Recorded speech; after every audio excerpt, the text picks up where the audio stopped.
This is my 1988 Ford Ranger. Single cab long bed. It's got a 2.3 automatic transmission.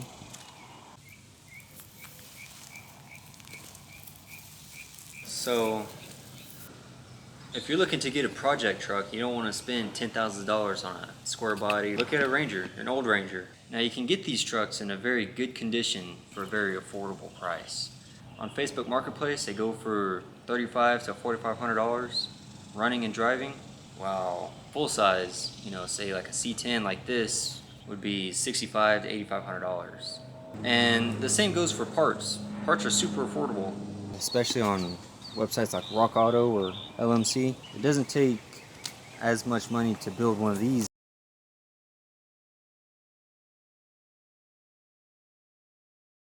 These trucks are not hard to maintain at all. They're super reliable. There hasn't been any major breakdowns. About a year or two I've been driving it. I have replaced a lot of small things just for peace of mind, like U-joints, wheel bearings, headlights, taillights, shocks, oil, transmission fluid, the usual stuff that you would look at on a older truck. And they're good daily drivers too. Once you get them up to par, I think I get about 21 on the highway. I really don't go over 65 because it's old.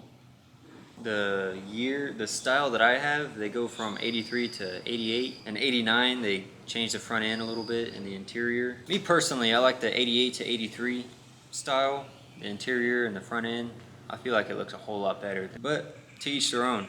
Some might like the 89 to 92 or 93 style. And the cool thing about those year 2.3s is they have a 8-plug head, though it burns a whole lot better. I would have to assume it gets better gas mileage. Recommend get a manual if you're gonna get a Ranger. From 83 to 87, it had the Toyo Kyogo transmission, which was a 5-speed. They were okay, but in 88 is when they started putting in the M5 R1 manual. The M5s are a whole lot more reliable than the Toyo. The automatics that came in it, the A4 LDs, I had to rebuild mine about $600, but transmission went out at about 102,000 miles. So for something that old, it lasted quite a bit. In the future, I will be doing a manual swap. It would be one of the only manual trucks that I have, and it doesn't seem that hard. And the motors, they last for 200,000 to 300,000 miles. They're very reliable trucks. I would recommend the 4-cylinder over the V6 because the V6 for those years the heads cracked a lot.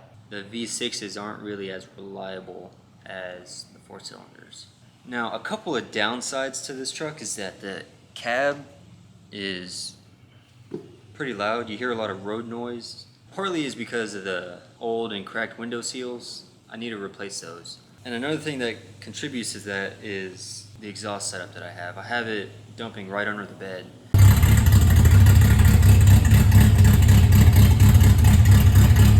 And it kind of just radiates off the bed into the cab. So I will be finishing that soon. And then we'll do a comparison from before and after. I have seen on a lot of the trucks, and mine as well, the dash usually cracks around where it goes from the radio to the passenger side, and almost like right down the middle as well. You can get a dash cover, but I leave mine as it is. It kind of gives it character. The bench seat that it has is very comfortable. You can sit in it for hours, and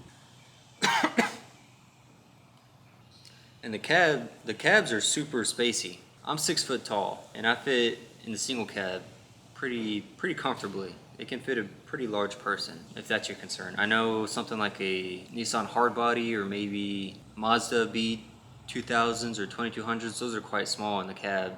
Overall, they're bigger than those, and the interiors are as well. If you plan on doing some sort of sound system in it, the way that the dash speakers and the rear cab speakers are set up, they blend pretty well.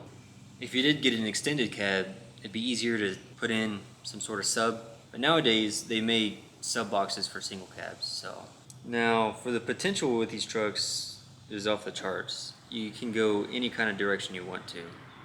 If you get a full-wheel drive, you can lift it, put like 33s on it, or you can do what I'm doing and lower it, make it like a mini street truck. There's a lot of people that do 302 swaps or SVO 2.3 turbo swaps, which I would like to do something like that. I'm kind of leaning towards something like a 2.3 EcoBoost swap, because the mini truck scene is like really cool. I want to lower it more, probably another 3 or 4 inches all the way around. I chose to stay with a 14-inch wheel. The fronts are 14 by 7 and the rears are 14 by 8s. And I also went with a lower profile tire, just to give it a little more of a street stance. The style of these trucks is almost unbeatable. They're still very classic, you know, they got a square look to them, but they also have some modern technology built into them. Ford put EFI on the 2.3s. That made it a whole lot more reliable in the cold start, everyday driving and stuff like that.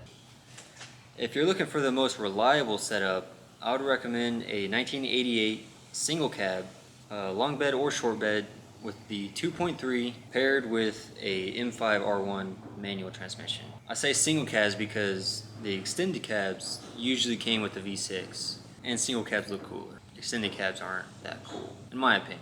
And my truck gets a lot of looks around town. You don't see them very often. I think in the last year or 2 years, I've only seen one other one on the road. It would be a unique truck to have, especially the 83 to 88. You don't see those. But yeah, get one of these trucks. They're really cool. They make you feel cool. They make you feel like you're back in 1980. I would have to assume. I wasn't born in 1980. But if I was, that's what I would drive. And that is why First Gen Ranger is the best classic truck to revive. I hope you guys liked the video. If you do, like and subscribe. I want to kind of grow this channel pretty good. That's about it. See you on the next one.